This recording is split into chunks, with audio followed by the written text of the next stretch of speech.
नमस्ते छात्र मित्रों। आज हम 5वीं कक्षा का पेटुराम यह पाठ देखेंगे। सबसे पहले इस पाठ का हम परिचय देखेंगे। पेटुराम यह एक विनोदी पाठ है। इस पाठ में पेटुराम का चित्र हमें दिखाया है। इसमें बताया गया है कि पेटुराम ये जो व्यक्ति है उपवास के नाम पर कितना खाता है। मेरा उपवास है ऐसा कहता है, लेकिन उपवास के नाम पर वह बहुत कुछ खा लेता है। अब हम इस पाठ को पढ़ेंगे।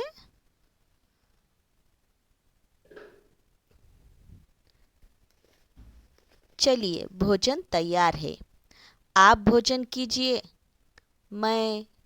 क्या आप भोजन नहीं करेंगे? आज मेरा उपवास है। उपवास में कुछ तो लेते होंगे। हाँ, थोड़ा बहुत खा लेता हूँ।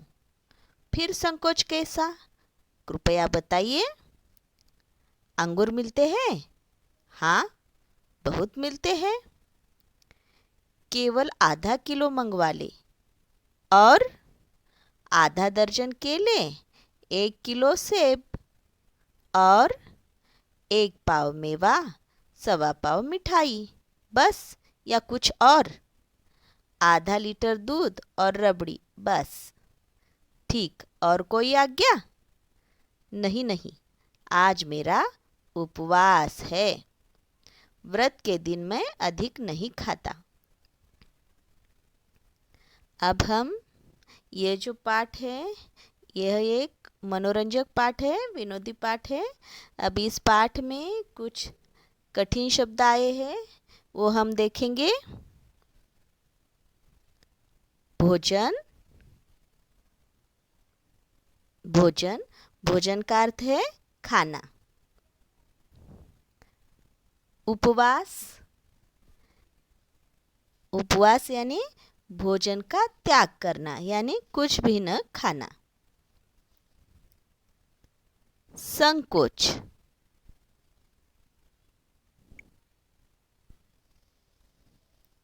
संकोच, हिचक, संकोच यानी हिचक। कृपया, कृपया, कृपा करके।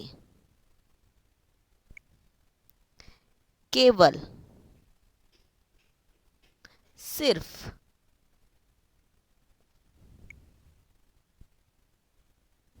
मेवा, सूखे फल। देखिए, इस पाठ में कुछ विराम चिन्ह को हमें इस पाठ में कुछ विराम चिन्ह दिए हैं। यहाँ पर एक प्रश्न है, विराम चिन्हों को पहचानो, पढ़ो और समझो। सबसे पहला विराम चिन्ह है पूर्ण विराम। पूर्ण विराम, पूर्ण विराम हम कब और कहाँ देते हैं? जब हमारा वाक्य पूरा हो जाता है तब हम उसके अंत में पूर्ण विराम देते हैं। अर्ध विराम, जहाँ वाक्य में जहाँ पर हमें पूर्ण विराम से थोड़ा कम ठहरना होता है वहाँ पर हम अर्ध विराम देते हैं। देखिए यहाँ पर पूर्ण विराम का एक वाक्य है और अर्ध विराम का भी वाक्य है।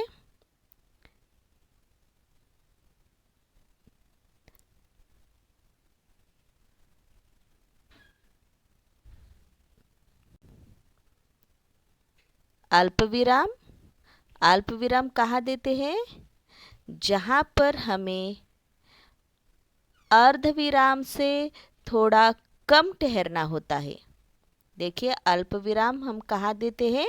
जहाँ पर वाक्य में हमें अर्ध विराम से थोड़ा कम ठहरा जाता है, कम ठहरना होता है, वहाँ पर हम अल्प विराम देते हैं। और अर्ध विराम कहाँ देते हैं हम? जहाँ पर हमें अल्प विराम से थोड़ा ज़्यादा और पूर्ण विराम से थोड़ा कम ठहरना होता है, वहाँ पर हम अर्ध विराम देते हैं। प्रश्नवाचक, जिस वाक्य में हमें प्रश्न पूछा जाता है, प्रश्न किया जाता है, उस वाक्य में प्रश्नवाचक चिन्ह का प्रयोग किया जाता है। विस्मयादिबोधक, जिस वाक्य में आश्चर्य, विस्मय आदि का प्रयोग किया जाता है, वहां पर हम विस्मयादिबोधक चिन्ह देते हैं। देखिए यहाँ पर पहला वाक्य यहाँ पर दिया है, अंगूर मिलते हैं। यहाँ पर हमें प्रश्न किया गया है, अंगूर मिलते हैं, इसलिए इस वाक्य के अंत में प्रश्न चिन्ह दिया गया है।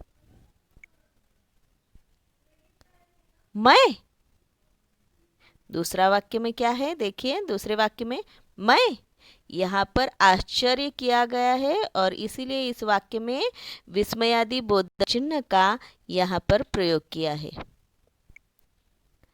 अर्धविराम,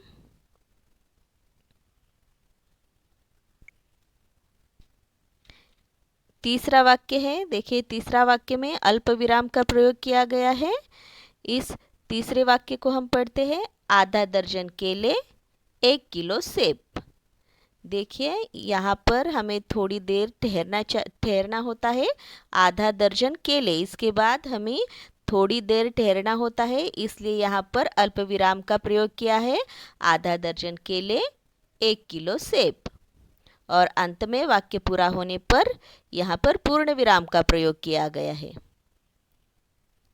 चौथा वाक्य है, नहीं नहीं, आज मेरा उपवास है। देखिए यहाँ पर अर्धविराम का प्रयोग किया गया है। अर्धविराम का प्रयोग है यानी अल्प विराम से थोड़ा ज़्यादा और पूर्ण विराम से थोड़ा कम ठहरना होता है, तब वहाँ पर हम अर्धविराम का प्रयोग करते हैं। अब यहाँ पर देखिए कुछ शब्द आए हैं, वस्तुएं दी गई है, जैसे कि अंगूर,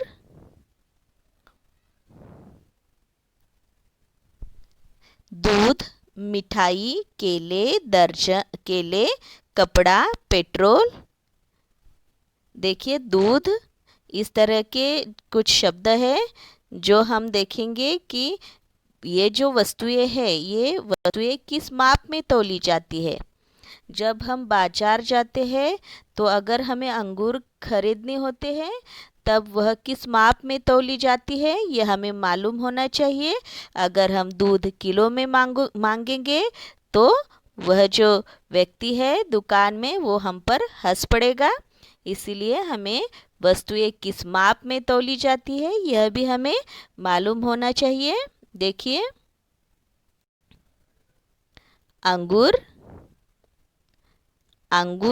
किस माप में तौला जाता है, अंगूर हम किलो इस माप में तौले जाते हैं अंगूर। दूध लीटर में तौला जाता है। मिठाई किलो में तौली जाती है।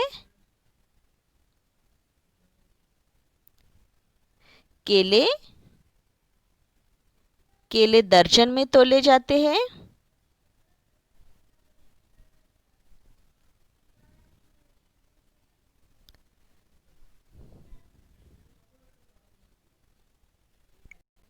अब इस पाठ को हम अपने शब्दों में देखेंगे। देखिए एक पेटुराम नाम का व्यक्ति था। एक बार उसने क्या किया, एक बार उसने उपवास किया। उनसे पूछा गया कि उपवास में वे क्या क्या खाएंगे। तब उन्होंने बताया कि उस दिन उनका उपवास है, फिर भी थोड़ा बहुत खा लेंगे। उन्होंने फलाहार के लिए आधा किलो अंगूर, आधा दर्जन केले और 1 किलो सेब मंगवाया। इसके अलावा 1 पाव मेवा और 1.25 किलो मिठाई मंगवाई। इतना ही नहीं, 1 लीटर दूध और रबड़ी भी लाने के लिए कहा। इतना सब मंगाने के बावजूद उनका कहना था कि उपवास में वे अधिक नहीं खाते।